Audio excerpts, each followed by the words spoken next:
Hello, welcome all to JSSC exam prep. और हम लोग छाहिर पुस्तक का पहला कहानी, दूसरा कहानी और तीसरा कहानी देख लिया था। पहला छाहिर था, दूसरा बोनिक्लोर और तीसरा हम जियब कैसे। और आज हम लोग चौथा कहानी देखने वाले हैं। इसका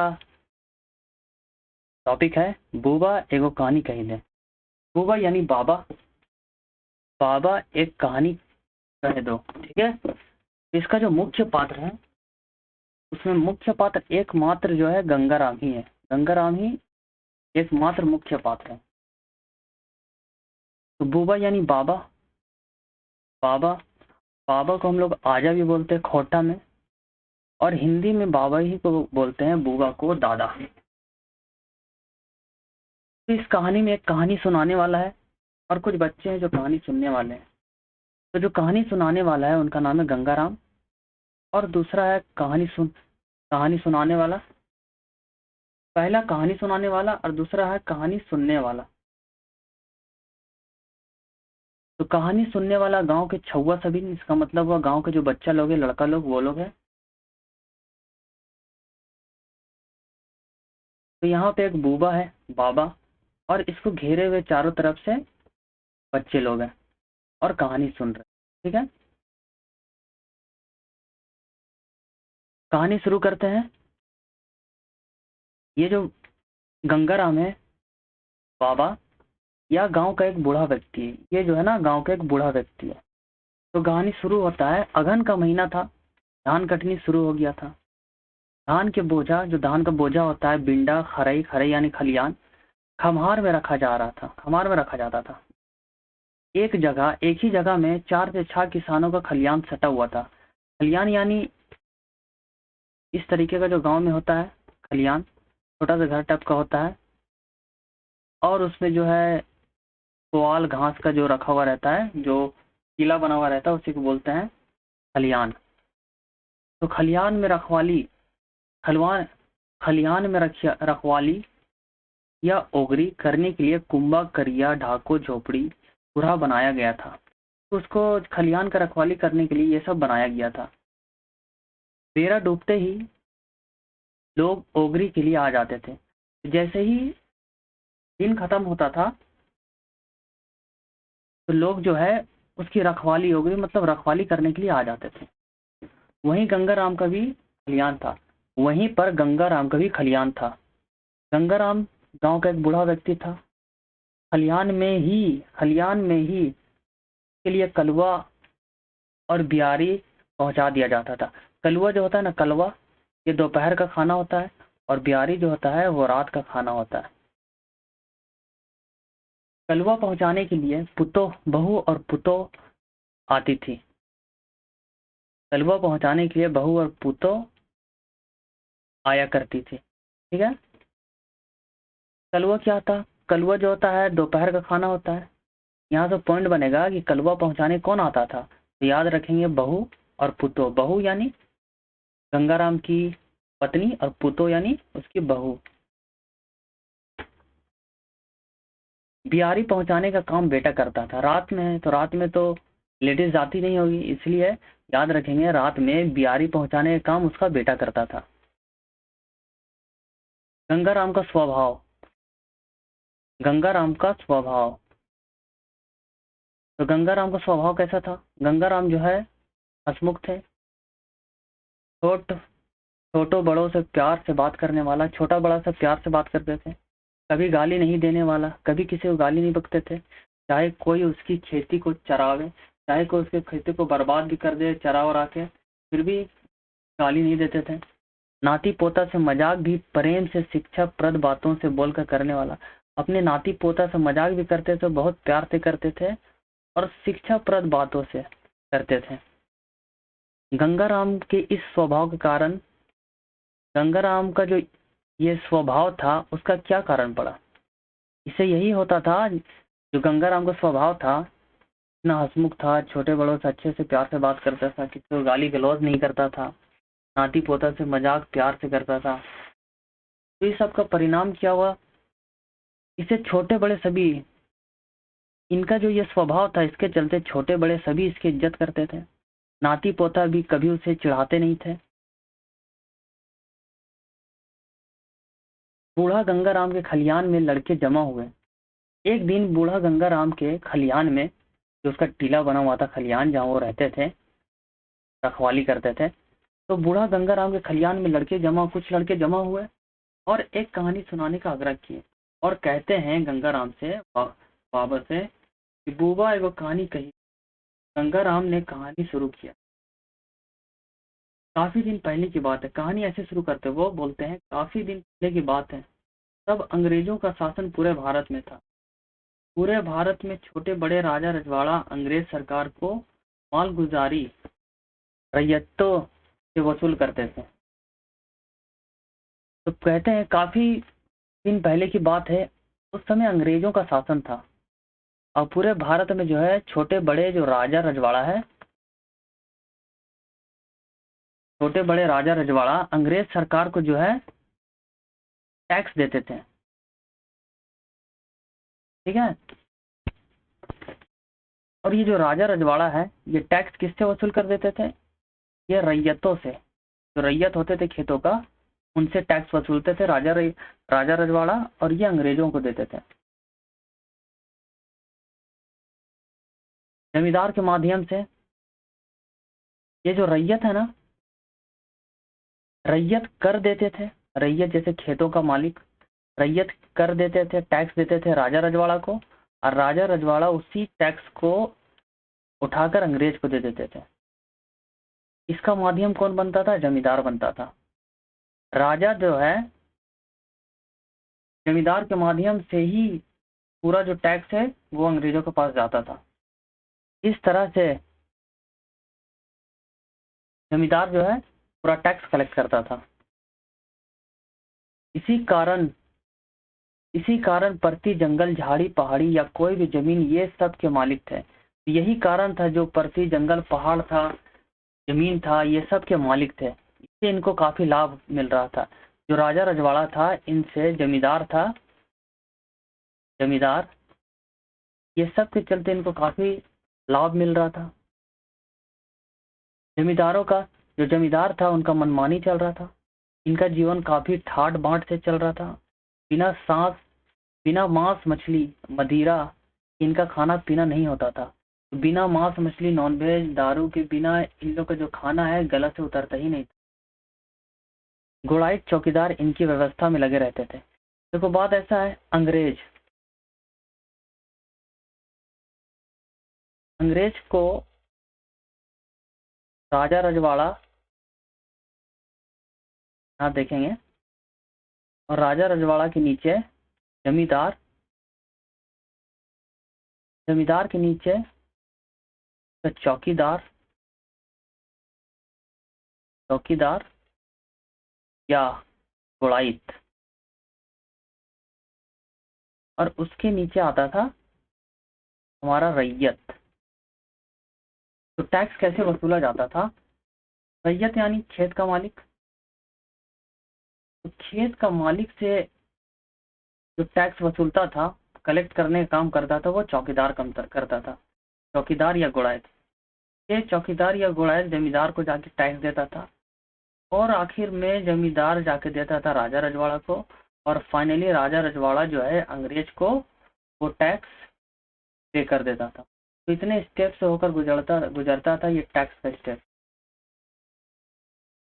गुड़ाइत चौकीदार इनकी व्यवस्था में लगे रहते थे। गुड़ाइत और चौकीदार हैं वो जमींदार की व्यवस्था में लगे हुए रहते थे।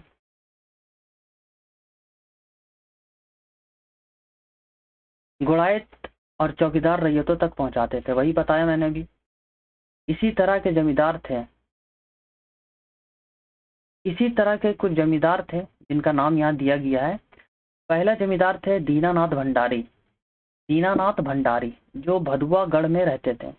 दूसरा था सहसदेव चौधरी जो ढेपचर तैण में रहते थे। तीसरा है फाग मांझी जो बागलता में रहते थे, और चौथा थे तीर्था मुंडा जो सीआरडी में रहते थे। ये 4 पात्र है जिसको याद रखना होगा। ये चारों जो थे ना, ये चारों 21 गांवों की जमींदारी संभालते थे। राजा के लिए मालगुजारी वसूलना, रसीद काटना इनका प्रमुख काम था। तो राजा के लिए मालगुजारी तो हम लोग हिंदी में कर बोलते हैं, और अंग्रेजी में टैक्स बोलते हैं, वसूलते थे और रसीद भी काटते थे, तो टोकन बोलते हैं, रसीद काटते थे। इसका इनका प्रमुख काम था, किनका? जमींदार का। तो जमींदार जो है राजा के लिए टैक्स का वसूलते थे और रसीद काटते थे। तो दो पॉइंट है यहाँ पे याद रखना है। ये लोग जो है ना, राजा का जमीन, जिरात जमीन, गैर मजरूआ जमीन, वकास जमीन, इनका बंदोबस्त भी करते थे। इनके अलावा जो कर वसूलना और रसीद काटने के अलावा राजा का जमीन, जिरात जमीन, गैर मजरूआ, बकास जमीन, इन सब की क्या करते थे? बंदोबस्त भी करते थे, मतलब सेटलमेंट करते थे। कुछ गड़बड़ हो जाता था तो सेटलमेंट करवाते थे। इनसे जमींदारों को दोहरा लाभ हो रहा था। ये सब काम करने से जो जमींदार है उनको दोहरा लाभ हो रहा था। रैयतों से शोषण के द्वारा वसूली किया जाता था। जो रैयत है इसे दो तरीके से वसूली किया जाता था। एक तो प्रेम से, खुद मान जाओ। दूसरा जबरदस्ती, जबरदस्ती। जबरदस्ती से क्या होता था ना, शोषण के द्वारा वसूली किया जाता था। गलत तरीके से कमाए गए पैसे को जमींदार अपनी मौज मस्ती में खर्च करने लगे। और ये लोग तो जो पैसा कमा रहे थे वो गलत ढंग से ही कमा रहे थे। अब जब पैसा हो रहा था, खूब मुनाफा हो रहा था, तो इन लोग क्या किए? अपनी मौज मस्ती में खर्च करने लगे, खाना पीना सबसे। और 3 आमदनी 13 खर्चा। कमाते तो 3 रुपया थे, मगर खर्चा कितना करते थे? 13 रुपया। तो वही कह रहा है, 3 आमदनी 13 खर्चा होने लगे। आमदनी 98, खर्चा रुपया वाला यहाँ है कि यहाँ पे 3 आमदनी है और 13 खर्चा। अब जमींदार अपनी जमीन रैयतों के पास बेचने लगे। अब इन लोग इतना अच्छे से उड़ाने लगे, तब इन लोग का जो है हालत पस्त होने लगा। इन लोग जो गरीब होने लगे धीरे धीरे। अब इन लोग के पास पैसा बचने नहीं लगा, तब इन लोग क्या करने लगा जमींदार, अब अपना जो जमीन था वो रैयत से बेचने लगे, रैयतों से। इन लोग का दिन इतना गिर गया जब रैयतों से वापस बेचने लगे। इस तरह 5 से 10 वर्षों में जो भी राजा जमींदार थे वो फकीर हो गए। इस तरह 5 से 10 साल के बाद जितना भी राजा जमींदार थे वो फकीर हो गए, रंग हो गए। रंग मतलब फकीर। दीनानाथ भंडारी, जो पहला जमींदार था दीनानाथ भंडारी, इसके अधिकार में कुल, जो दीनानाथ भंडारी है इसके अधिकार में कुल 6 गांव थे। ठीक है, 6 गांव, सब डूब गया। साथ में रैयती जमीन भी दूसरे होशियार जमींदार ने हथिया लिया। और साथ में रैयती जमीन भी जो था वो दूसरे जमींदार हथिया लिए। दूसरा था सहजदेव चौधरी।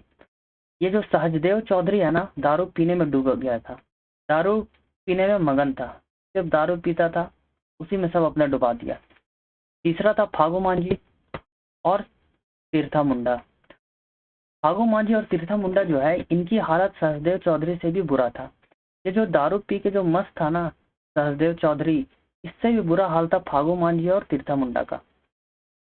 जिन दिनों इन जमींदारों की शान शौकत इनके भोग विलास के कारण डूबता आ रहा था, उन्हीं दिनों जमींदारी प्रथा भी खत्म किया जाने लगा था।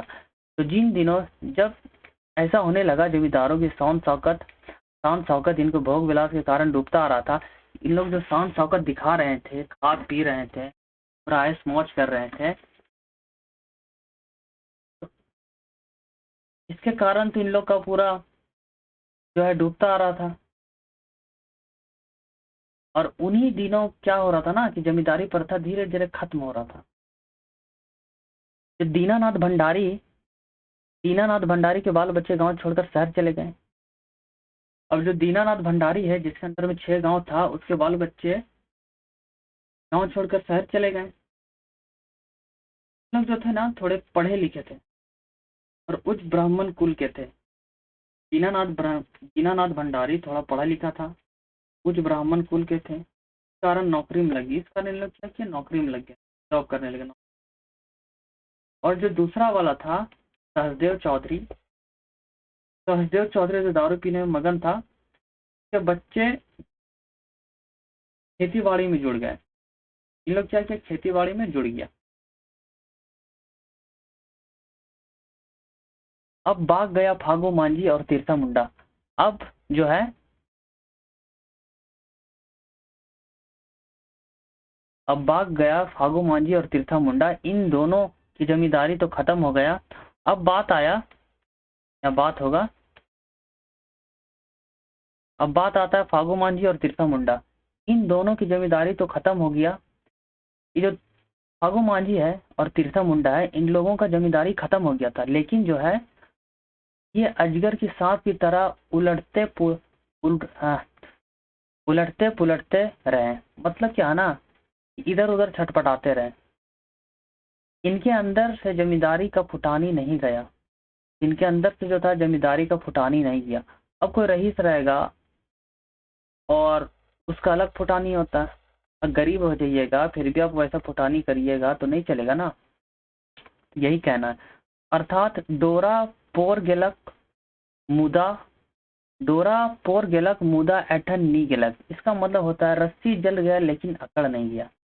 तो ऐसा कुछ केस था फागू मांझी और तीर्था मुंडा के बीच में। ये दोनों मांझी और मुंडा दीनानाथ भंडारी के खेतों में मिट्टी काटते थे। यहाँ से सवाल बनेगा कि ये है जे दीनानाथ भंडारी के खेत में मिट्टी काटे रहो, तो यहाँ पर आंसर होगा मांझी और मुंडा। तो याद रखेंगे जो फागू मांझी और तीर्था मुंडा है, ये दीनानाथ भंडारी के खेतों में मिट्टी काटते थे। 2 दिन 2 दिन काटते थे और अगले 2 दिन पीते थे। 2 दिन तो काम करते थे मगर अगला 2 दिन जो है पी खाकर सोए हुए रहते थे। 2 दिन दारू पी के पलटल रहते थे, मतलब दारू पी के पलटल रहते थे। उनके बाल बच्चे भी उसी तरह मिट्टी काटने वाले मजदूर बन गए। अब जो इनका जो बाल बच्चा है मांझी, फागू मांझी और तीर्था मुंडा, इसका बाल बच्चा लोग भी मिट्टी काटने का काम करने लगा। गंगाराम ने कहा इस तरह में गांव कैसे डूबा, इस तरह गांव कैसे डूबा, ये कहानी सुनाया। गंगाराम कहते इस तरह गांव कैसे डूबा, ये कहानी सुनाया। ये कहानी सुना दिया कि गांव कैसे डूबा। अब मैं बताता हूँ कि घर कैसे डूबा। तो गंगाराम कहते हैं अभी तक तो मैंने बताया कि गांव कैसे डूबा, गांव कैसे डूबा, अब मैं बताने जा रहा हूँ कि घर कैसे डूबा। तो शुरू करते बताना कि घर कैसे डूबा। कहते हैं पहला इतना दारू मौत का प्रचलन नहीं था। ये कहते हैं पहले इतना दारू मौत का प्रचलन नहीं था। सोहराय और कर्म पर्व के अवसर पर ही इनका सेव दारू पीना खाना होता था। कहते हैं सोहराय पर्व और कर्म पर्व के दिन ही इनका सेवन होता था, खाना पीना होता था। मगर अब जो है घर घर दारू बनाने या बेचने का, उस समय जो है घर घर दारू बनाने या बेचने का काम नहीं होता था। मुंडा मांझी कुछ कुछ तेली लोगों के घरों में दारू बनता था। मुंडा मांझी और कुछ कुछ तेली के घरों में दारू बनता था। मोद चुआवल जाहले, मोद जो है चुआवल जाहले मतलब बनाया जाता था। अब तो समय बदल गया है, कम उम्र के किशोरों में भी पीने की लत बदल लग गई है। अब कहते हैं अब तो समय बदल गया है, कम उम्र के बच्चे वालों भी जो है, कम उम्र के बच्चों भी दारू पीते हैं। वे पी कर झगड़ा भी करते हैं और दारू पी लेते हैं तो झगड़ा भी करते हैं। सही बात है। इस तरह अब घर डूबने लगा यानी काम ना धाम। इस तरह घर डूबने लगा यानी घर डूबने का मतलब है ना काम ना धाम है, ना काम है ना धाम है, आदमी का रास्ता नहीं है और आमदनी का रास्ता नहीं है, खर्चा बढ़ने लगा है। इस तरह से लोग दारू पीना सीखा, ताश खेलना सीखा, परिश्रम से दूर होने लगे। ऐसे में घर तो डूबेगा ही ना। तो ये कह रहे हैं घर डूबने लगा। घर कैसे डूबा, ना काम ना धाम है, आमदनी का रास्ता नहीं है, खर्चा बढ़ने लगा आदमी का, खाली बैठे हुए दारू पीना सीख गया, ताश खेलना सीख गया, परिश्रम से बहुत दूर है। तो ऐसे में घर डूबेगा नहीं तो उगेगा। फिर अचानक एक बच्चा कहता है, यहाँ 3 पात्र आ गया, गंगला आजा मतलब गंगला दादा, धनिया काका, रमुआ दा। अचानक एक बच्चा कहता है गंगला आजा, धनिया काका, रमुआ दा अभी भी बहुत दारू पीते हैं। अब बच्चा लोग जो है वो बाबा को बता रहे हैं कि देखिए ना, गंगला आजा, धनिया काका, रमुआ दा भी तो बहुत दारू पीते हैं, झगड़ा भी करते हैं। जब यह बात युवक ने गंगाराम को बताया तो गंगाराम ने कहा, अब जब गंगाराम को बताया तो गंगाराम तुरंत कहते हैं, ऐसे लोग जो है ना पहले झगड़ा करते हैं फिर माफी मांगते हैं, इनका 3 का आमदनी है, 13 का खर्चा है, अपने बच्चों को फीस देने के लिए भी उधार मांगते हैं। ये कह रहे हैं अपने बच्चों को फीस देने के लिए भी उधार मांगते हैं। यहाँ 3 पात्र जो आ गया, इसको बहुत याद रखना है, बहुत जरूरी है। पहला है गंगला, दूसरा है धनिया और तीसरा हो गया रमुआ। रमुआ, ये 3 लोग जो है बहुत दारू पीते हैं, झगड़ा भी करते हैं। गंगला धनिया रमुआ, ठीक है, गंगला धनिया रमुआ याद रखेंगे। गंगला धनिया रमुआ। अब जैसे बताते हैं, जैसे गंगला, अब जब बच्चे लोग बताया कि गंगला धनिया रमुआ जो पी के बहुत लड़ाई झगड़ा करते हैं, तो अब बाबा जो है उन्हीं लोग के बारे में बता रहे हैं जो दारू पीते हैं उन लोग। तो उन लोग का जो है रहन सहन कैसा है, क्या है। तो कहते हैं गंगला की बेटी के विवाह में उसे 2 खेत और 1 ताड़ बेचना पड़ा। बोले उन लोग दारू पीते हैं, सही से रहते नहीं है। तो जब गंगला का बेटी का विवाह करना पड़ा तो उसे 2 खेत बेचना पड़ा। 2 खेत और 1 ताड़ बेचना पड़ा गंगला को। क्या बेचना पड़ा? 2 खेत और 1 ताड़। वैसे ही धनिया का भी कई बारी खेत ताड़ बेचना पड़ा। धनिया का भी कई खेत और ताड़ बिक गया पीने का चक्कर में। थर्ड आता रमुआ। रमुआ की दोनों बेटियों का विवाह तब हुआ जब 2 खेत, इसका भी जब 2 खेत और 1 सड़क के किनारे ताड़ था वो बिका। तो यहाँ याद रखना, जहां भी कहीं पूछे 2 और 1 का केस में आंसर लगा देना। 2 खेत और 1 ताड़, ठीक है। एक पानी पटाने का पंप भी। अब पानी पटाने का पंप किसका बिका था? रमुआ का बिका था। ऑब्जेक्टिव बनेगा, एक पानी पटाने का पंप बिका। कह रहा 2 बेटी, रमुआ की दोनों बेटियों का विवाह तब हुआ जब 2 खेत बेचना पड़ा, 1 सड़क किनारे ताड़ बेचना पड़ा, 1 पानी पटाने का पंप बेचना पड़ा। ये सब बिका तब शादी हुआ। दारू पीने वाला, आप कहते हैं बाबा दारू पीने वाला बिना वजह झगड़ा करता है, बहू को मारना, बाप को काटना, माँ को पीट पीट कर मारना जैसा काम करता है, पीट कर मारना जैसा काम करता है। इन लोग तो टांगा, बैसला, फरसे से प्रहार करके जीवन भर जेल में रहता है, सड़ता है, ठीक है। तो जो दारू वारू पीता नशा में, उसको पता नहीं चलता किससे मारा।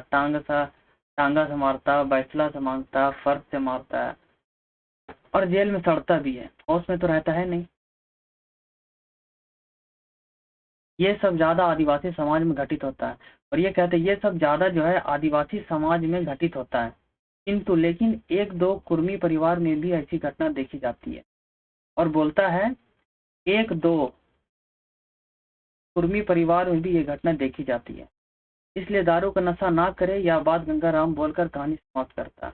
इसलिए लास्ट में गंगाराम बोलते हैं दारू का नशा नहीं करना चाहिए, और गंगाराम ये बोलते हुए कहानी समाप्त कर देते हैं। तो यहाँ याद रखने वाली चीज है, एक तो गंगला, धनिया, रमुआ, दोनों का, सबका 2 खेत 1 ताड़। और यहाँ से याद रखने वाला है ज्यादा किस समाज में घटित होता है? आदिवासी समाज। 1-2 कुर्मी परिवार में भी देखा जाता है। ये सब याद रखने वाला है। तो कहानी यहीं पे समाप्त हो जाता है। बुबा एगो कहानी कही दे का कहानी जो 4था नंबर का है वो समाप्त हो गया है। और नेक्स्ट वीडियो में इसका हम लोग MCQ भी करेंगे। और हमारे टेलीग्राम चैनल में MCQ का प्रैक्टिस चल रहा है। MCQ का प्रैक्टिस तो हम क्विज बोलेंगे, क्विज डेली का डेली डाला जा रहा है। और ये जो कहानी मैंने पढ़ाया इसका PDF जो है वो अभी मैं डाल दूंगा, और ये फुल्ली प्रिंटेबल होगा, आराम से प्रिंट कर सकते हैं। इसका MCQ वाला भी प्रिंट कर सकते हैं। और आप लोगों को अच्छा लग रहा है तो शेयर करें, सब्सक्राइब करें लाइक करें और कमेंट जरूर करें। अगर आप लोगों को अच्छा लग रहा है तो कमेंट करके हम लोगों को बताएं, ताकि इसी तरह का कोई वीडियो हम लोग लाते रहें। और हम लोगों का एक प्रयास है कि खोरटा का जो सिलेबस है वो जल्द से जल्द ख़त्म कर सके। कंप्लीट कवरेज करेंगे हम लोग और पूरा प्रयास है आप लोग साथ दें ताकि हम लोग भी कर पाएँ। Thank you very much.